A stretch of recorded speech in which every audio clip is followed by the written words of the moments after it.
So, Adrienne Marie Brown, welcome to the Plant Yourself podcast.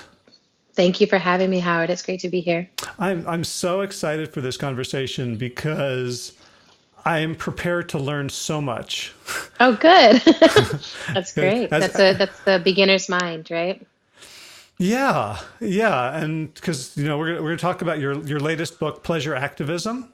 Yeah.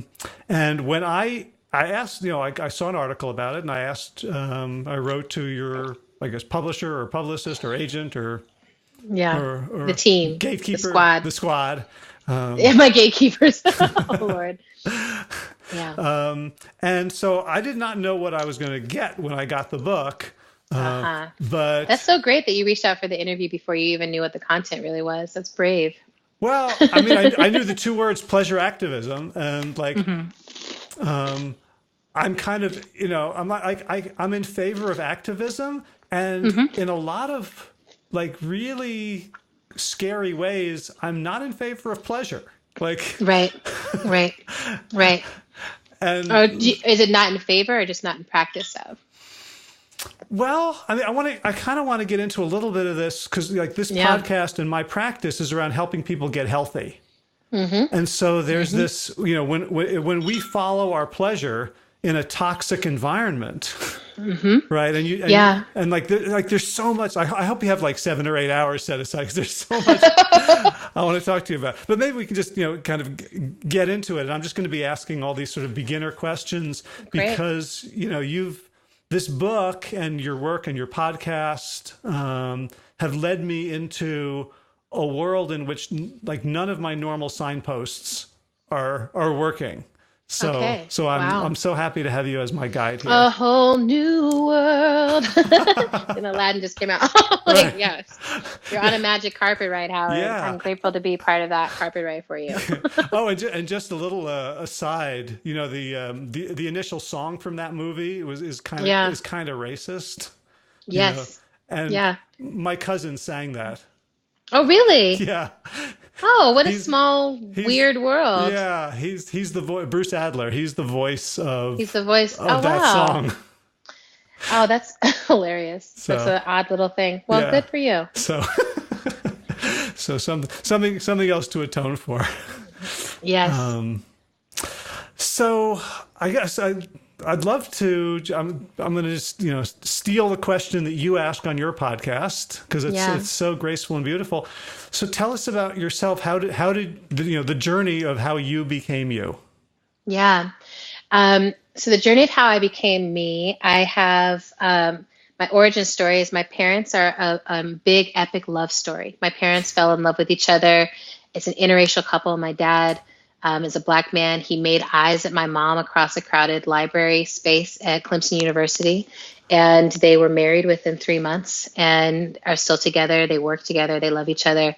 But I think it's an important part of my story because I grew up in a context where even though so many people were saying, that racism's still everywhere and shaping policy and everything else, I also grew up as a living embodiment of some other way, that there was a world in which love was more powerful than the construct of race. And I grew up moving all the time. My father was in the military for the first 30 years of my life.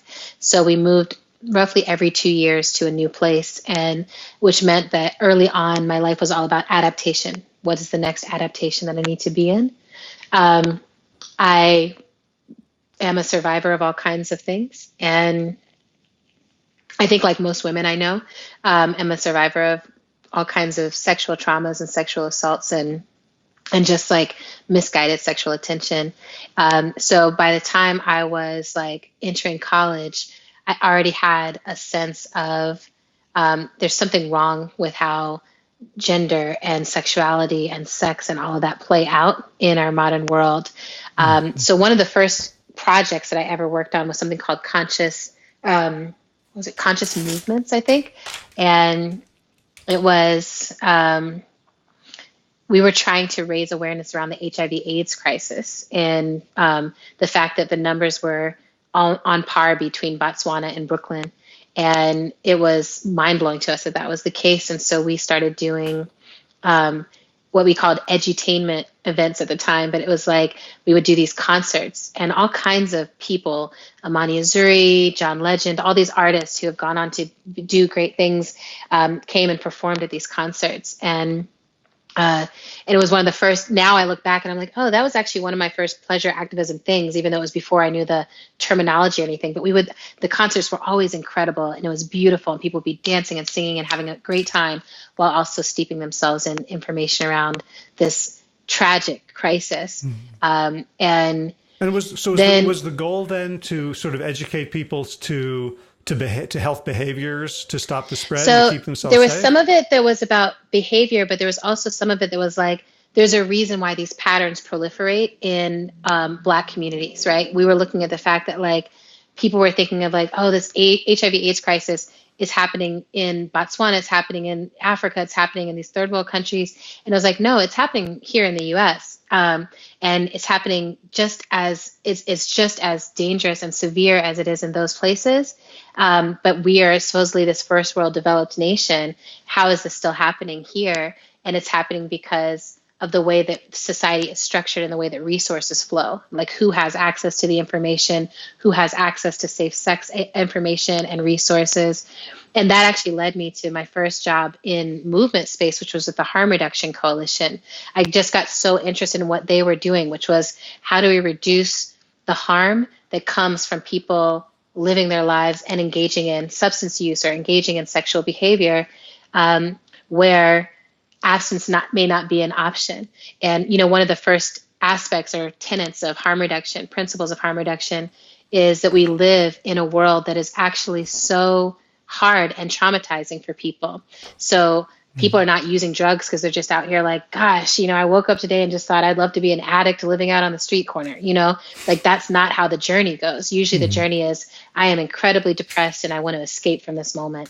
And, I grew up in a family where we had someone who was addicted to crack as part of our extended family. And I got to see that journey for her and got to see the ways that she loved herself and loved her family and the ways that she betrayed herself and betrayed her family because she did not know how to deal with all the pain that she felt. And so it just gave me a lot of compassion, and interest of like, so what happens here? And I think all of that has shaped now where I am, because harm reduction is a core aspect of pleasure activism. There's a whole chapter in there where I interviewed the current ED of pleasure activism of Harm Reduction Coalition, because I think that work, you said, it's all about like, how do we relate to health? And it's like, to me, so much of it is understanding that health is an integrated system of ourselves, right? It's not just our bodies can be healthy if our minds are not, or our minds and bodies can be healthy if our spirits are not. Like, it's really like, there's an interconnected system and we have to figure out a way to balance and have dignity across all of it. Yeah. Well, one of the things that really touched me from... You can tell your listeners, Adrienne's eating cheese toast. Okay. That's okay. I know. Well, they're going to write in and they're going to hope it's vegan cheese. So that's the issue we're going to do. Oh, really? Is everyone vegan? No, but it's a plant-based podcast. So okay, beautiful. So beautiful. I mean, plant-based. Well, isn't plant-based like my understanding is like plant-based is sort of like an iteration from vegan. Like it's like still like a lot of the practices might look the same.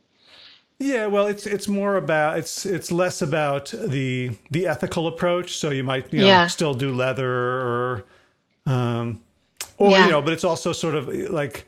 We can get into all the internecine debates in that community. But I love every community has their nuances, right? Yeah. But what I wanted to share was in your interview with Monique, and what's her full name? Monique Tula. Tula. That she, so my business is we help people change bad health habits, essentially reverse diabetes, lose weight, get their hearts right. And the program that we created, I was reading, so I'd never heard of Harm Reduction Coalition or network until I saw it in the book. And I'm like, I'm not really sure what that is until this interview. And, wow. And she says, and this is like, I can't tell you how many times I'm going to underline this for the core of our program. She says, at the core of harm reduction is unconditional love for people who sometimes have very little love in their lives. Exactly. And like, that's what we do. Exactly. Before we can tell anyone how to eat or how to exercise or Anything else about the anything body. else, Yeah. right? It is that, like, I feel like so much of what is harmful, what can be harmful inside of the health industries is that piece where it's like starting from a place of shame or starting from an idea that like everyone has access to the same privileges, including the privilege of growing up in a loving space or a loving household or a loving community. I feel like most of the people, if I was to say like, oh, what is a common trait of a lot of the people that I have been moved towards organizing with and supporting, it's that love was not available either at an intimate level or a societal level. So like, for the Black community, there's a lot of us who are like, it's very loving in my household, and it might even be very loving in my neighborhood. But if I cross out of my neighborhood, I could get shot just because someone is terrified of me because of their racism. And so it's like, what do you do when you live in a society that not only doesn't love you, but actively, like, is very active with hating? Mm-hmm. And what do we do when that is institutionalized, right? How then do we have a conversation with people around, because I live in Detroit, right? So it's like, I did food justice work for years here, where it was like, we're trying to introduce the idea of like, make yourself a smoothie, to kids who are like, I don't have like, that's a sweet idea. We don't have any of the things we need in our home to do that. And I'm not safe to get from my house to school. Yeah. So before we can talk about the smoothie versus hot Cheetos, we have to have a conversation around what are the structures of my life that make sure that I feel safe and loved and cared for. Right. And, and I think here's sort of like a challenge that I'm having as I navigate this material. So, this idea that there's so many things out there in the world that can give us toxic pleasure. And so my approach has been like, let's avoid those things. The sugar, like at some point you were talking about like liking ice cream, and like in my mind, I was having this, like, I was lecturing you. I was like, let me lecture Adrienne Maree Brown about sugar and the slave trade, right? Like, yeah, that's it's so funny. Like, I did a whole sugar shift, like I know almost everything there is to know about sugar, right? Like, because I was part of, I did like years of just being like, I'm totally going to deny myself sugar, have none of it in my life, all of that. And what I found was it didn't get to the purpose. It didn't get to the purpose of health in my life, right? Like, it helped with some things, but a lot of what it did was introduce food dis-ease and disorder, because I started becoming obsessed around that denial and being good at denying myself those things rather than actually listening to what my body needed, right? But I'll say this, I think to rewind a little bit would be helpful, because when I talk about pleasure in the book, one of the things I do is really define it in a much more basic way than a lot of people initially hear it, right? And this has been one of the most hilarious parts to me, is like, when I get up and do an event, I say pleasure activism to people and they're like, sex dungeons. And I'm like, no, like, that's awesome if that's your thing. If that's what you need in order to get off, like, by all means, create a sex dungeon. Great. But for most of us, it's just an indication of how repressed we are when it comes to pleasure. And so the definition that I work with is the most common definition of pleasure, which is it's just joy, satisfaction, and contentment.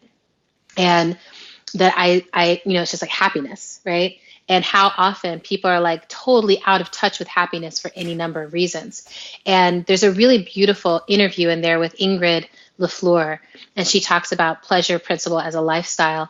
But she says that like that the pleasure should be continuous and in touch. So it's like if you're eating something that in the moment feels good, but later causes you a stomach ache, or you have a gluten reaction to, or another allergy, or it makes you feel, or alcohol is this way for me. Like, I'm very wary of anything that I take in that makes me foggy the next morning, because that morning time for me is some of my most precious thinking, ideating, meditation, spiritual awakening time. And so I'm like, I don't want to, even though it may be fun to have like 5 scotches, and just like get turned or whatever.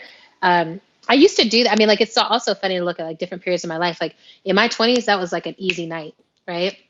And now I'm like one of them, and I'm like, woo, like I'm here. But I think it's really interesting to think about pleasure as a continuous part of life, and not just like what feels good in the moment. And so when you talk about like toxic and pleasure, to me don't even really go together that much, because I'm like, things that are toxic for you are rarely creating happiness, right? They're rarely creating contentment or satisfaction. Most of the things that are toxic for us are toxic explicitly because they cannot satisfy you. So you have a little bit and you immediately want a little bit more. And like, that's what happens with the way that the US food industry uses sugar. That's often what happens is like, you're not receiving, like when I sit and have like a little bit of honey in my tea, I feel totally satisfied by the experience. I'm not like, now I need 18 more glasses of tea with honey in them. I'm like, no, that was what I needed. Versus when you have like Cocoa Puffs or something, where the way that they're designing it is to make you consistent, like have just enough to want more and more and more. And it's also the same way with chips or whatever. It's like they're designed to make you never be satisfied. And the big picture of that is, I think that is how capitalism functions, right? I really think that capitalism is designed to make us constantly feel like we can never get enough. We're never beautiful enough. We're never rich enough. We're never getting enough attention. And so we constantly have to figure out ways to purchase more things, buy more things in order to get that.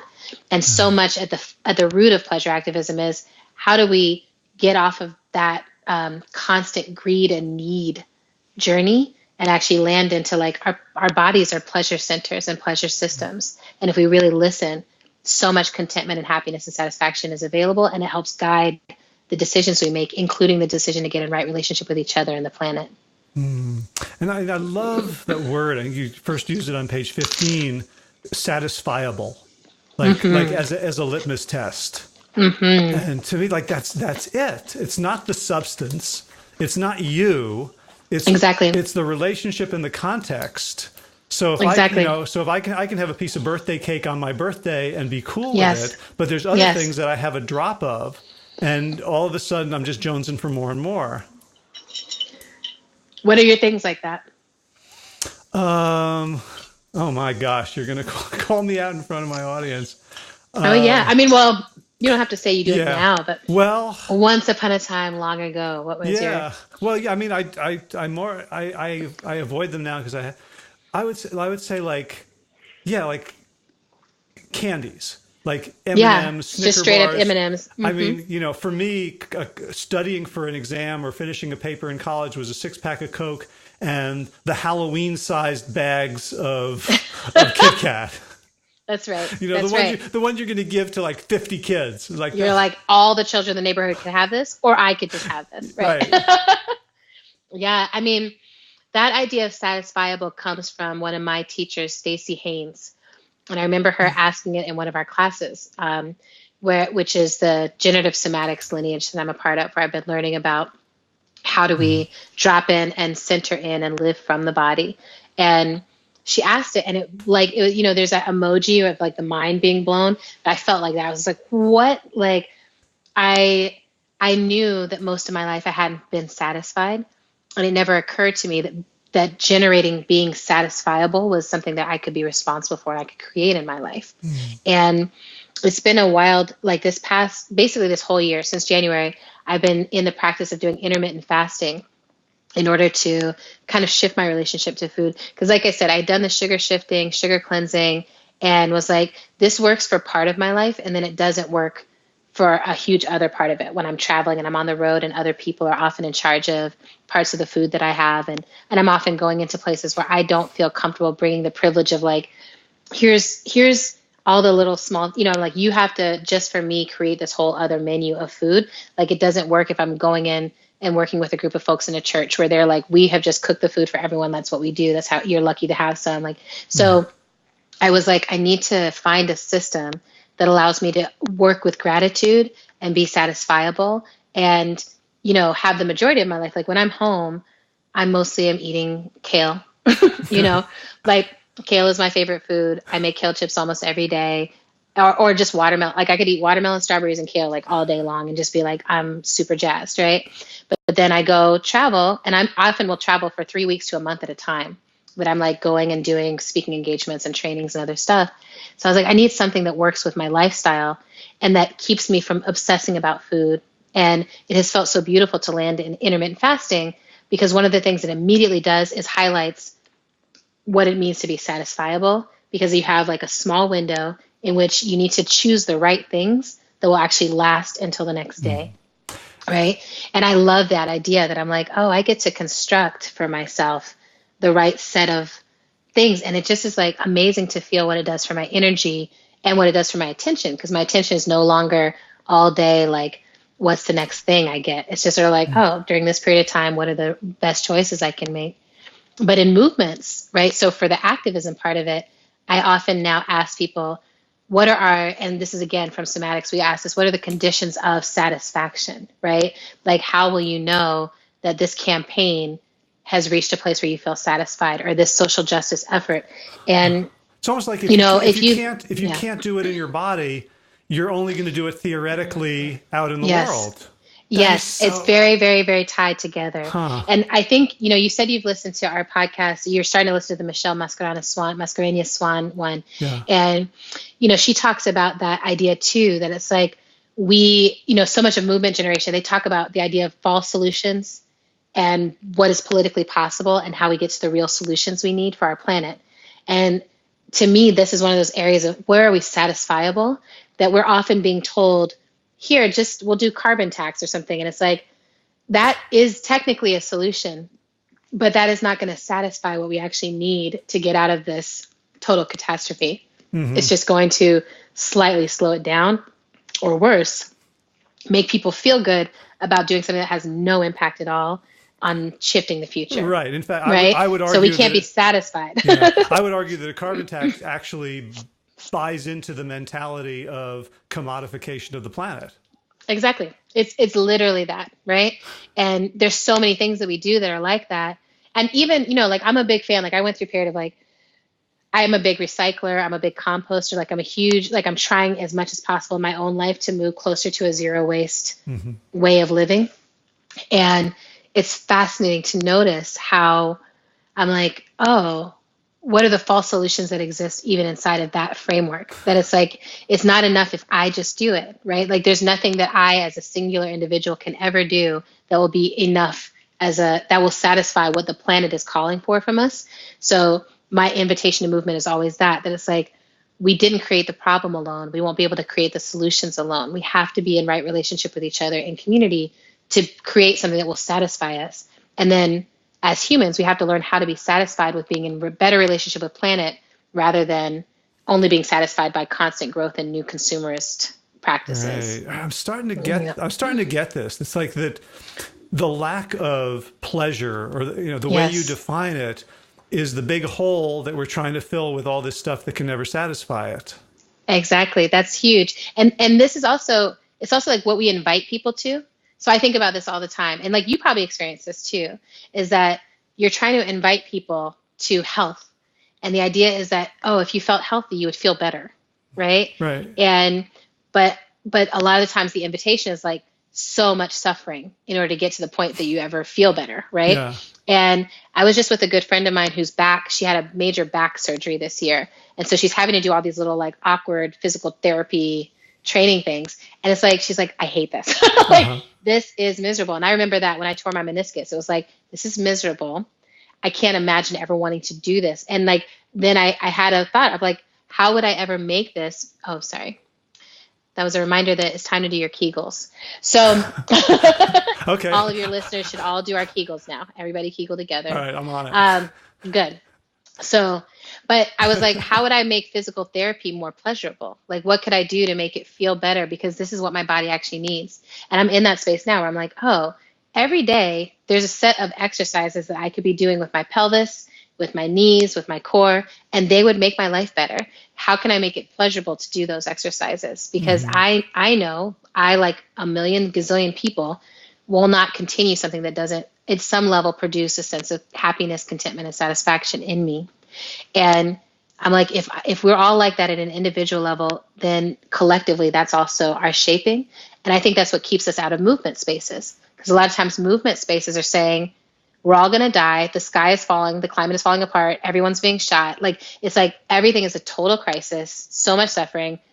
Sign our petition. Come to our meeting. And it's just like, what? That sounds horrible, miserable. I don't want to pay attention to all that. It's too overwhelming. I'm just going to take drugs. I'm just going to take drugs and lock or I'm just going to go to my cog in a wheel job and just like do the same thing all day, every day, and then come home and watch reality TV show until I pass out. Like, to me, it's like whether you do it through drugs or like obsessively going to the gym or whatever, you're numbing your aliveness. And we numb our aliveness in like a million ways that keep us from being in touch with what's actually happening. And so a lot of what I'm saying is we need to experience pleasure as human beings. And in our movements, we need to create movements that feel so good and compelling to be a part of.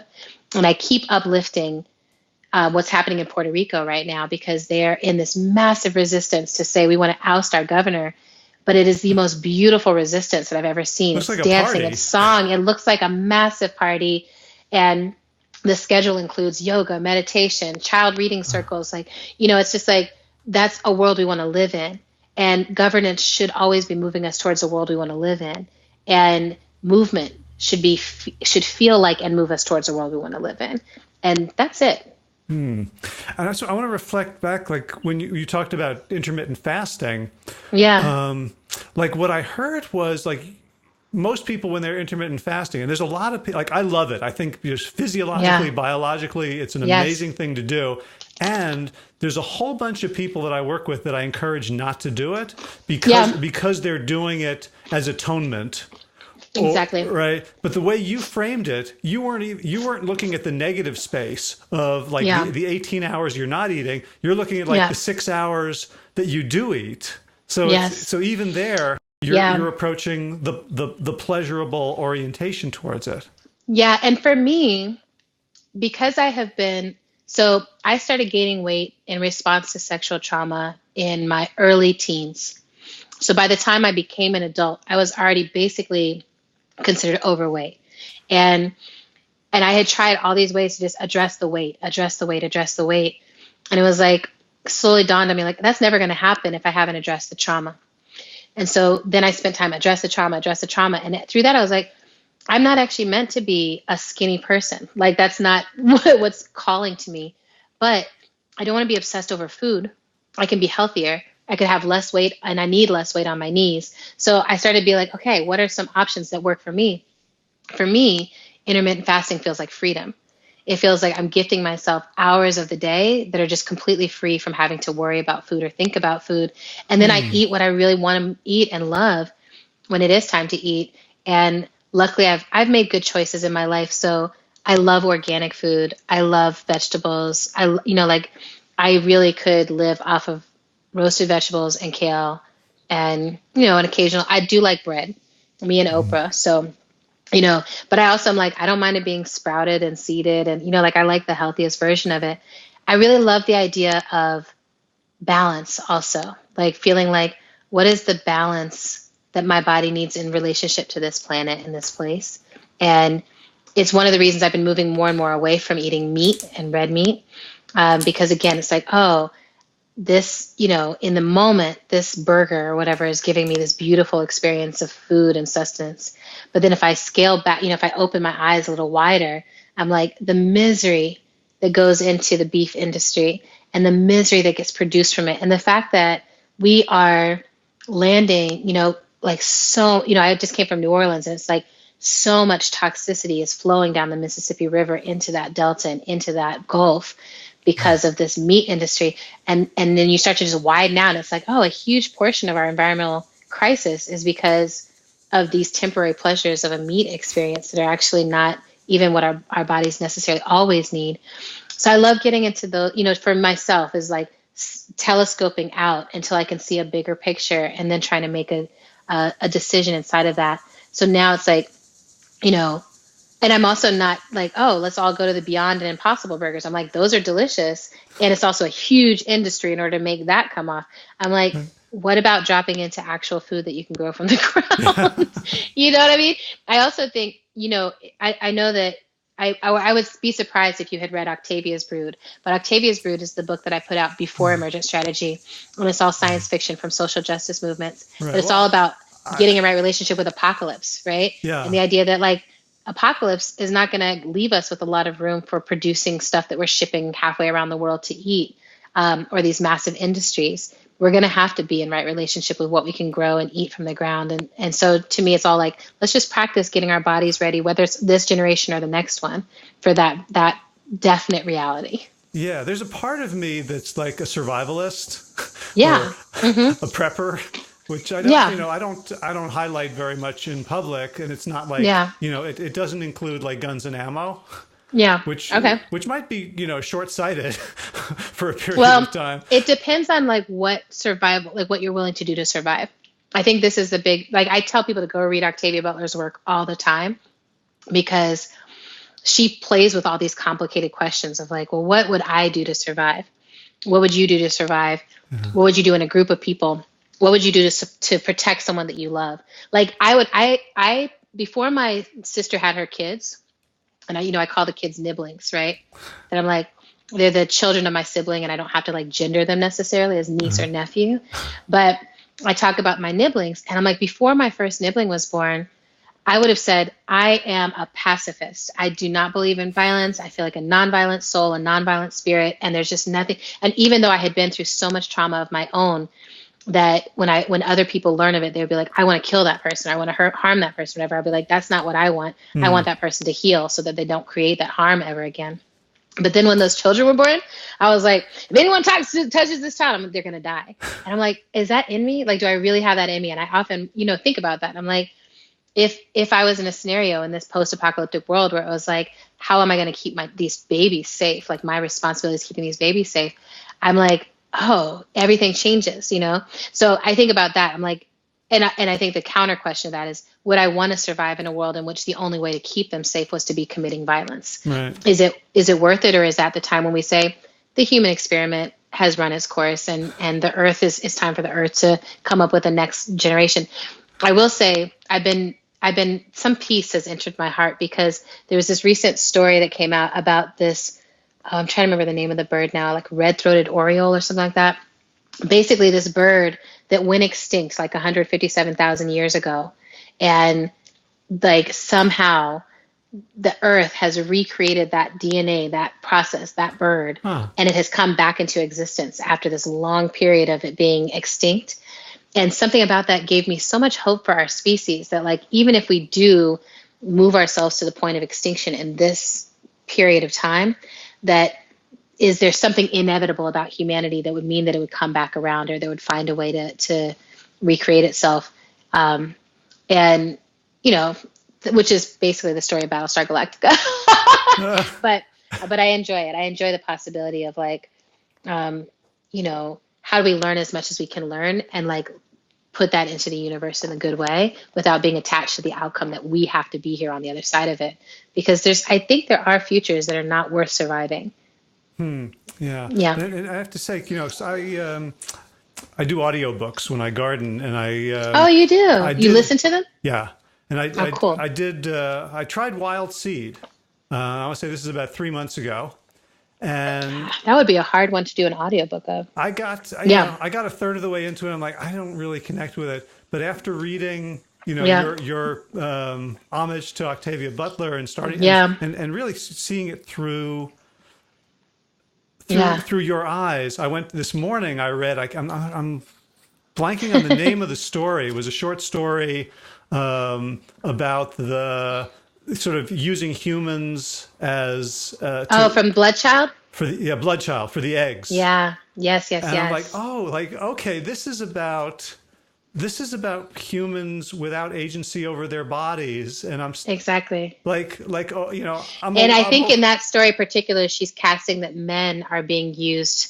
Men are being used basically to cultivate the space of these alien babies that can only be removed by surgical removal. Yeah, I love that because Octavia's like, if men had to live the way that women have to live, everything would change immediately. Like if men were asked to put up with, like, the fact that we live in a country now where people are like, there's legislation over whether you have to have a child out of your body if you've been raped is insanity. It's insanity. Like, it doesn't make any sense, but it only makes sense in a patriarchal world where men are like, fundamentally women's bodies are about how we want to use them rather than fundamentally all human bodies are about evolving the human experience, right.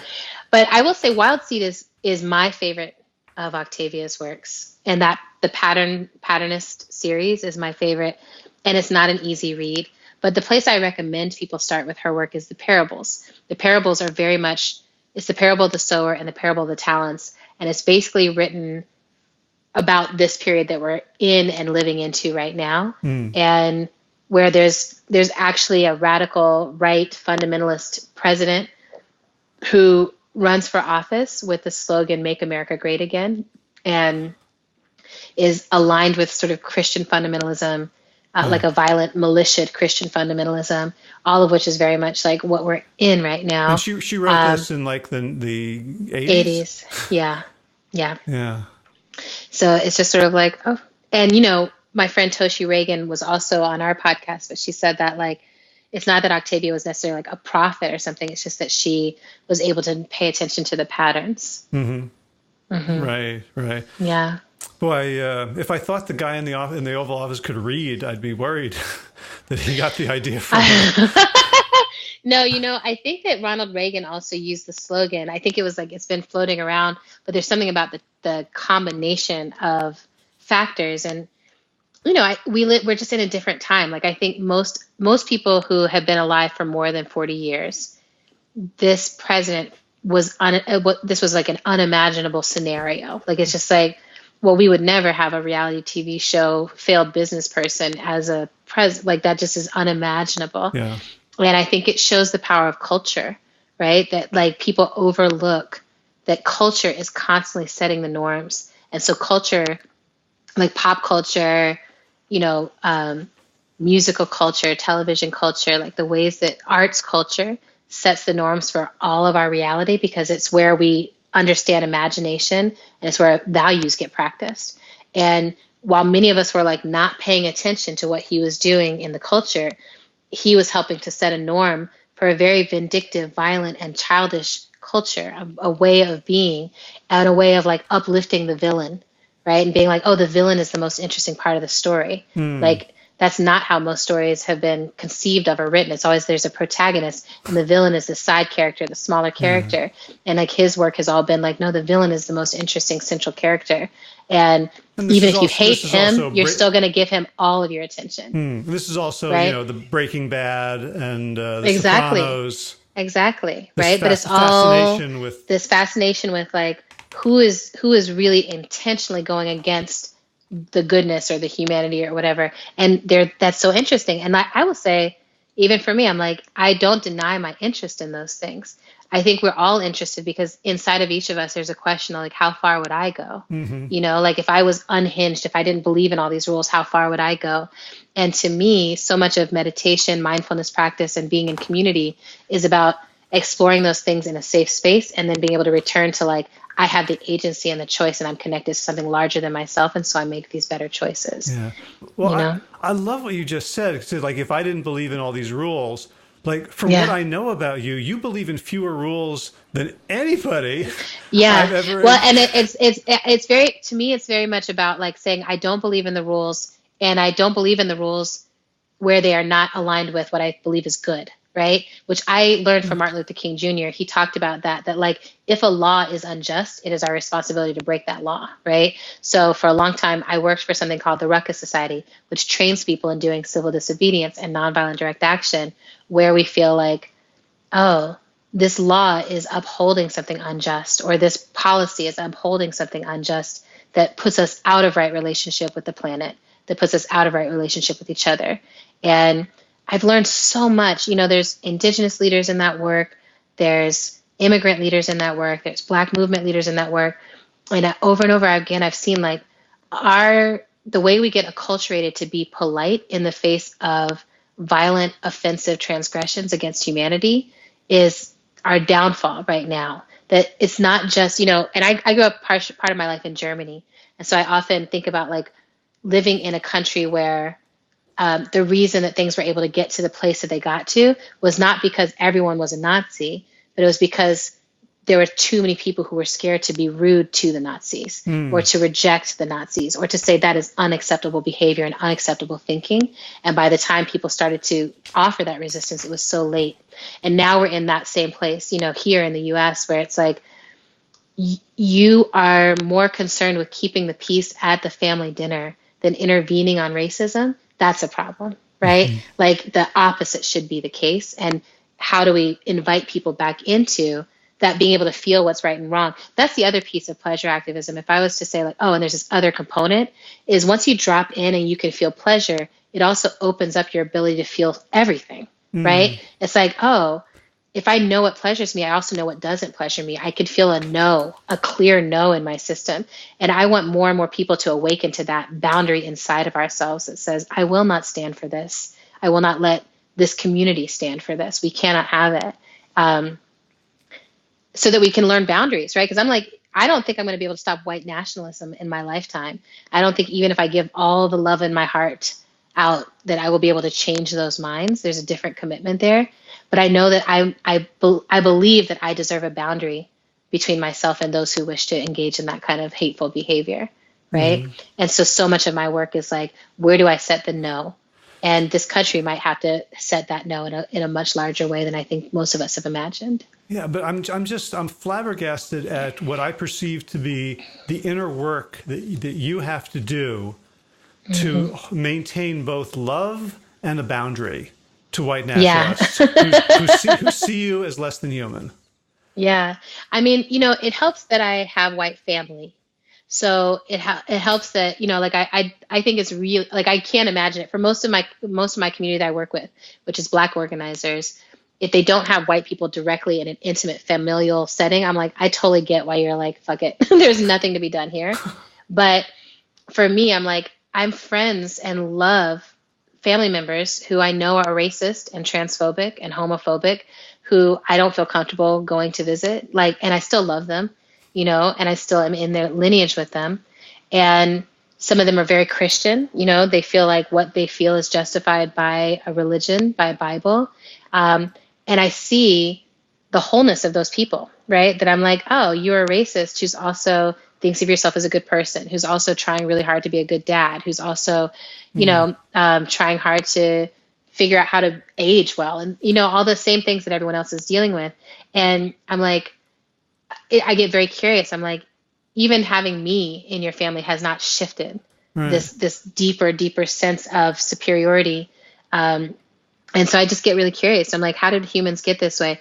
The other thing that shapes me is we're not in a place yet where we can send anyone off of this planet in a meaningful way, right? So it's not like I can be like, white nationalists just got to go. There's no room on Earth for y'all. Because I would definitely, like, if that was the option, it was like, listen, we're going to set Mars aside for the white nationalists. They're going to go over there and just have like a white planet. I'm like, fine, right? But unfortunately, that's not one of our options. Send them to the planet named after the god of war. Exactly. That's where they want to be anyway. But I mean, the other part of that is like, so much of these concepts of superiority, whether it's white supremacy, white nationalism, patriarchy, heteronormativity, all these ideas of like, this is the better way. This is the normal way. This is the better way. Unfortunately, most of those are not satisfied with just existing, right? Which would be fine. Like if straight people were like, hey, we're straight and we just enjoy being straight and like everybody else can do what they want to do. We're just straight, right? I'm like, it wouldn't be so problematic, right? It's the fact that people are like, we're straight. We built an entire religion that articulates that men and women are the only way people can come together, or multiple religions that have just decided that heterosexism is the only way to survive. And we're going to violently attack anyone who wants to live their lives differently. That's always the part for me where I'm like, I don't mind different ideologies. I mind violent imposition of your ideology over my nature. Mm-hmm. That's when we start to have an issue. I'm like, I didn't choose any of the ways that I was born, but I happen to be Black and queer and fat and all these other things. And no one's going to impose their way over me with violence. I have to exist. I do exist, and that's often the thing. I'm like, my existence is as miraculous as anyone else's. And that's the planet we live on, is a planet of miraculous existence that's often in self-denial. Yeah. So, you wrote that. I mean, here's something where I feel like there's a dynamic tension in my mind that I'd love for you to explore with you. So on the one hand, I don't know exactly who my audience is, but I'm just pretending that they're like me. That's what we all do, right? This is all, yeah. Like, well, you and I are the same. Yeah. Or at least, I don't know how many people have been exposed to the things that I've just been exposed to in your book. Oh, got it. And so like I'm thinking, it's sort of a plant-based vegan community. So there is I don't know if you saw this, the latest article on Bitch Media about the sheet caking No, by tell E.S. me about it. Smith. It was basically saying that the wellness movement is sort of fraught with privilege and racism and fat shaming. Yes. And it was a hard thing for me to read Yeah. because there's so much that I love about, and there's so many opportunities for people even without privilege and means to make healthier choices. But still, I'm being tenderized by all this. Yeah. But so I guess the thing you wrote is that one. Where is it? I wish I could read my own writing. It's hard. Well, basically that we have to a pleasure activist movement needs to focus on those who have been most oppressed. Oh, yes. Yeah. And so given that, I'm like, I think it's like a weird question. Or on the pleasure of those most oppressed. Yeah. Yeah, the pleasure, focusing on giving pleasure to those who have been most oppressed, as opposed to, you're right, demanding scarce justice from our oppressors. Yes. And so my curiosity is, what do you want me to know about how can I interacting with pleasure in this way that feels so culturally alien and unconditioned and bodily weird? How can me doing that help the people who are most oppressed? That's great. I really appreciate the question there. I think a lot of what happens with people as once you're in privilege and then saying, oh, I'm going to turn my attention towards my own wellness and really get in touch with my own health, is that it becomes such an individual journey, right? And like maybe you pull a few people into it, but a lot of it is monetized. Like it's like, let's all together join this gym, or let's all together start ordering our food only from this place, or let's all together do this other thing that we figured out is now the healthy trend. So much of the wellness community is also trend based. Like it's like these trends move through like waves, right? And so much of what I think needs to happen inside of that is just like, how do I broaden my view so that it's not just like I can have it, but like, how would I help structure a society in which everyone had access to the option of, for instance, a plant-based lifestyle? What would that have to look like, right? And that's one piece of it. I think the second piece is a little bit about what we were talking about earlier with numbing and the way that we can get numb and narrow with our worldview so that we're not even aware that there's that much suffering happening. Or like what a lot of us will do is once we start moving towards our own wellness, we're like, I don't even have time. I don't want to put my attention on all that suffering. And so I don't want to see that it's happening. So I think a great way to think about this. Kale and positivity only. Kale and positivity. That's it, right? But I also think it's like, if you look at just the food chain, I think that's a great example, right? Is for people who are going into a Whole Foods or a Trader Joe's or, the places like that we can get Sprouts, like the different kind of healthier food stores that are coming up. As an individual, someone's like, oh, I'm a white man and I'm walking into this store and I'm choosing the most organic and I'm choosing the eggs that are like, these chickens were wearing tutus and flying around with unicorns and like they're so happy and they gave us these eggs or whatever, right? And like there's just so much attending to the care of those selections and not being like, who are the workers right on the other side of that door who are actually, stuffing all these healthy things in there? What are they eating, right? Who are the workers who raise those chickens? What are they able to eat? What do they have access to, right? Going down the line of production of how you received what it is you have. That's one thing that always, to me, lights up where I'm like, that's one of the fastest ways you can start to tune in to those who face more oppression than us, is thinking about like the long lineage the long line between food coming out of the ground and actually making it onto our tables, where for many of us, we're not the direct line where that is happening. I think the other place where we can pay that attention is thinking about what we have. So I often say that like resources are either time, like people's time, or people's money, right? And if it's money, that doesn't just mean like physical money. It also means like land, home, resource, like the things that we feel like we own. And often when we're like in that wellness world or in that health world, we're not thinking about the entire spectrum of like how much of people's time and how much of people's resource did it take to produce this thing for me?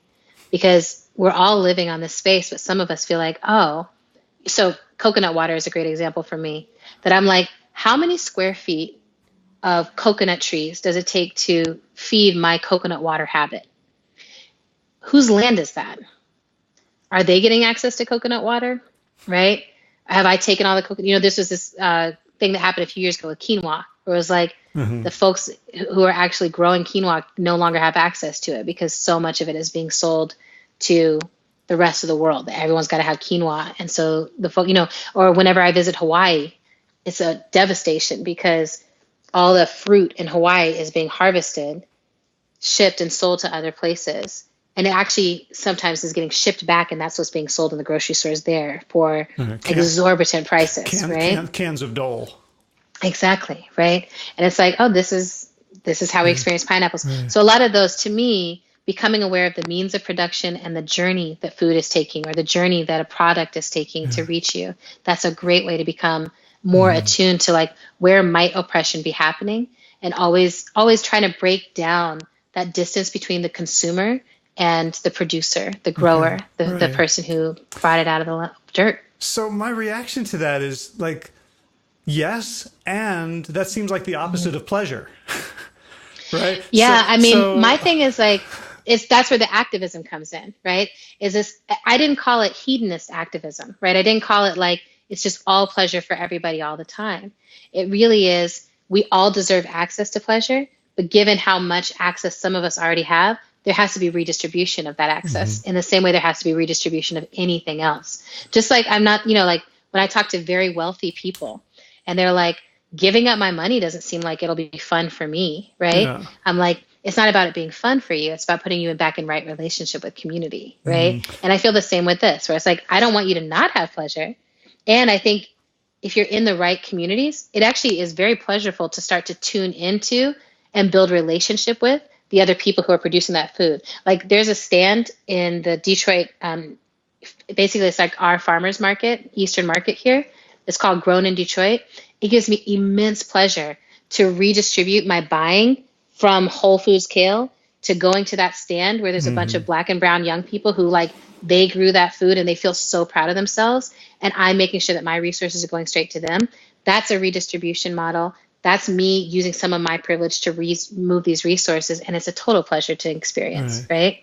But isn't there a difference though between like we can redistribute resources, but I kind of feel, and feel free to argue with me on this, I feel like we don't need redistribution of pleasure. I don't feel like the people that I hang out with who are, I don't know anybody who's really it's also like not coming from a scarcity model feels like a really important piece of this. So focusing on increasing the pleasure of the most oppressed doesn't decrease your pleasure. Do you see what I'm saying? Like, it's not saying like you have to take your hot tub and move it into the hood. That's not the idea. The idea is, how do we actually tap into the natural abundance of this world and understand like there is enough for all of us. If we stop competing over the resource, there's actually enough for all of us.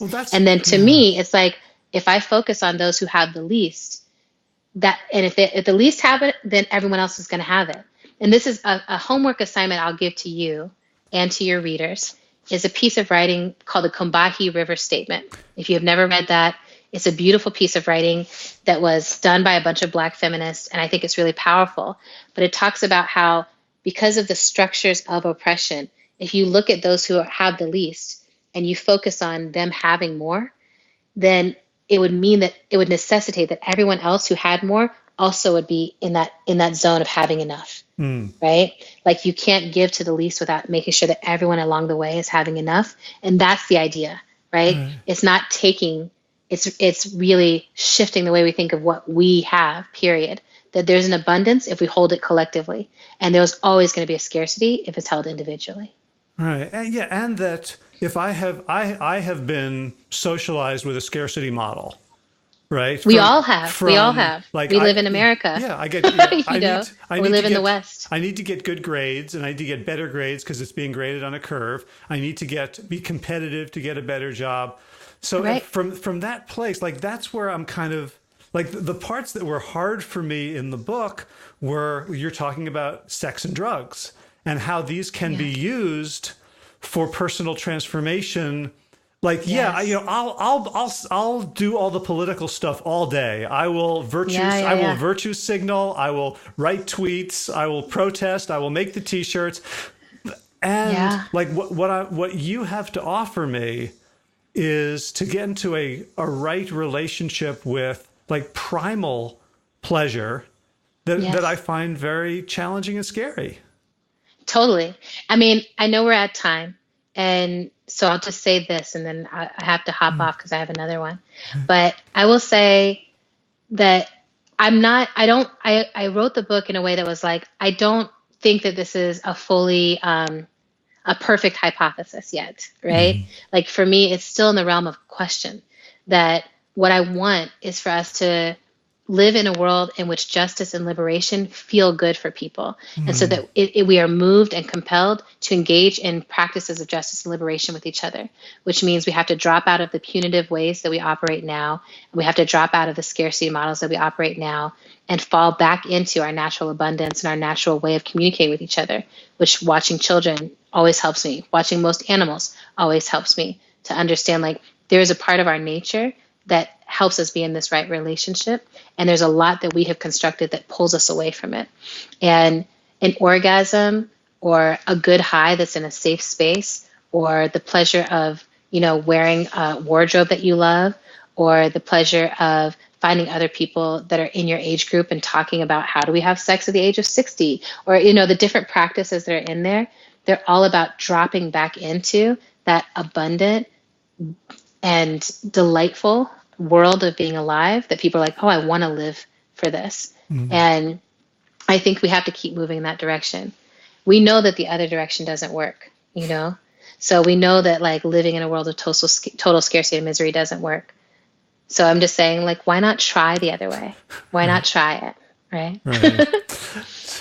So the book is Pleasure Activism. I'll include a link to the show notes for people who want to follow you, read your writings, stay up with you on the podcast. Where do they go? The two places I send people, places I send people. So the podcast is called How to Survive the End of the World, and it's available on Stitcher, on Apple Podcasts, on SoundCloud, most places where you find podcasts. And my work is at adriennemareebrown.net, adriennemareebrown.net. There's a bunch of my blog writings and links to any other work that I'm doing. And then I'm on Instagram. That's the main place, like, where I do my social media, like, sharing and posting. And I just try to uplift what I see as examples of pleasure and examples of emergent strategy in the world. Beautiful. Well, Adrienne, thank you so much. I'm so touched and befuddled by your work. I really appreciate your bravery and confusion and vulnerability in the conversation, and I hope that it's of use. Oh, it already has been. So awesome. Lovely getting to meet you, and you too. May your work be a blessing upon the world. Thank you so much. Thank you. Okay. Bye. Bye.